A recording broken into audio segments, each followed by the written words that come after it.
What is Fleming's left hand rule and Fleming's right hand rule? क्या significance है इनकी?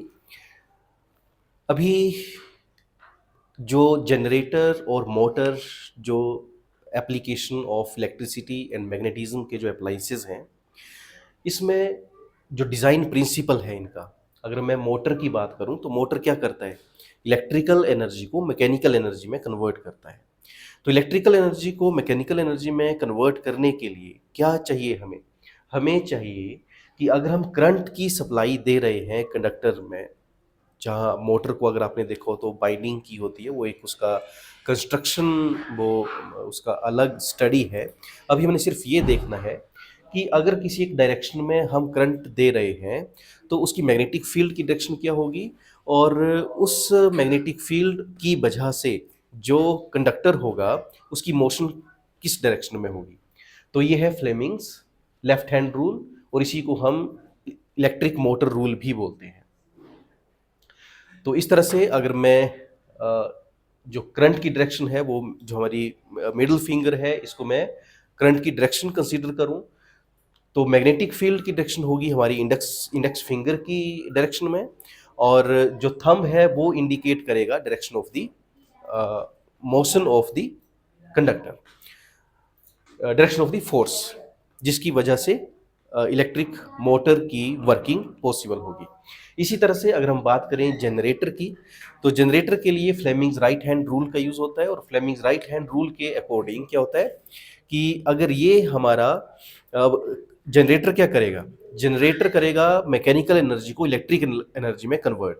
तो उसमें जब किसी भी कंडक्टर को हम मैग्नेटिक फील्ड में रखेंगे, तो मोशन कौन कर रहा है? अब कंडक्टर जो है, जो कोई भी कंडक्टर है वो क्या कर रहा है? मोशन कर रहा है मैग्नेटिक फील्ड में। तो क्या प्रोड्यूस करेगा? इंड्यूस्ड ईएमएफ प्रोड्यूस करेगा और करंट प्रोड्यूस करेगा। तो उसकी डायरेक्शन क्या होगी? तो अगर ये है हमारा मोशन ऑफ द कंडक्टर, जिसको टरबाइन की हेल्प से या जैसे भी अगर हम मैग्नेटिक फील्ड में, ये मैग्नेटिक फील्ड की डायरेक्शन है और इस मैग्नेटिक फील्ड में हम किसी कंडक्टर को मूव करवा रहे हैं, तो क्या होगा? ईएमएफ इंड्यूस होगा, उसकी डायरेक्शन होगी जो हमारा मिडिल फिंगर है। तो इस तरह से फ्लेमिंग्स राइट हैंड रूल बताता है, this is the direction of the motion of the thumb, this is magnetic field, and this is the direction of the induced EMF and the current. इसी बैठ जाओ। इसी तरह से अगर हम बात करें लेंजेस लॉ की, तो लेंजेस लॉ क्या बताता है कि जब किसी मैग्नेटिक फील्ड में कंडक्टर को मूव करवाया जाता है, या कंडक्टर किसी क्लोज कोइल कंडक्टर को मैग्नेटिक फील्ड में रखा जाता है और मैग्नेटिक फील्ड को चेंज करवाया जाता है, तो वहां पर ईएमएफ इंड्यूस होता है। इस इंड्यूस्ड ईएमएफ की डायरेक्शन कैसी होगी? तो ये लेंजेस लॉ बताता है। ईएमएफ इंड्यूस होगा, ये हमने फैराडे ने बता दिया था कि जो ईएमएफ इंड्यूस होगा वो rate of change of flux के बराबर होगा। लेकिन इसकी डायरेक्शन किस तरफ को होगी वो लेंजेस ने बताया था, और वो उसने बताया था कि वो इस तरह से होगी कि यहाँ जो मैग्नेटिक फील्ड डेवलप होगी इस करंट की वजह से, चेंजिंग मैग्नेटिक फील्ड की वजह से यहाँ पर ईएमएफ इंड्यूस होगी, और उस इंड्यूस्ड ईएमएफ की वजह से इस लूप में करंट फ्लो करेगा, और उस करंट की वजह से इसमें मैग्नेटिक फील्ड बनेगी। तो उस मैग्नेटिक फील्ड की डायरेक्शन ऐसी होनी चाहिए कि वो मैग्नेट की मूवमेंट को ओपोज करे। तो इसलिए यहां पर लगेगा माइनस साइन। अब इसका क्वेश्चन इस तरह से भी पूछ लेते हैं कि अगर कोइल से मैग्नेट दूर जा रहा है तो इस कोइल में करंट की डायरेक्शन क्या होगी?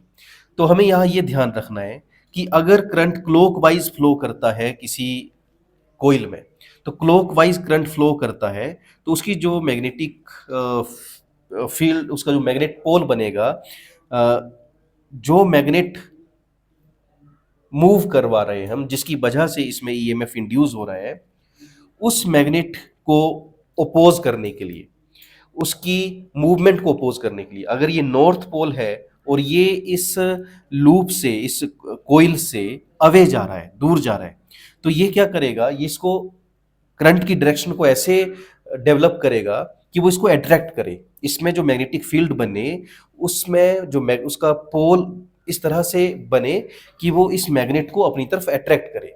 तो हमें ये ध्यान में रखना है कि जब करंट क्लॉकवाइज मूव करता है तो यहाँ साउथ पोल बनेगा जो इसको अट्रैक्ट करेगा। और अगर ये मैग्नेट कोइल की तरफ आ रहा है, कोइल की तरफ आ रहा है, तो यहाँ पर जो ईएमएफ इंड्यूस होगी वो करंट की डायरेक्शन को ऐसे बनाएगी कि यहाँ पर जो मैग्नेट बने वो इसको ओपोज करे। तो यहाँ मैग्नेट कैसा बनना चाहिए? नॉर्थ पोल बनना चाहिए, जो इसकी मूवमेंट को, जो इसकी तरफ को हो रहा है, इसको ओपोज करे। तो नॉर्थ पोल बनने के लिए यहाँ जो डायरेक्शन बनेगी करंट की वो एंटी क्लॉकवाइज।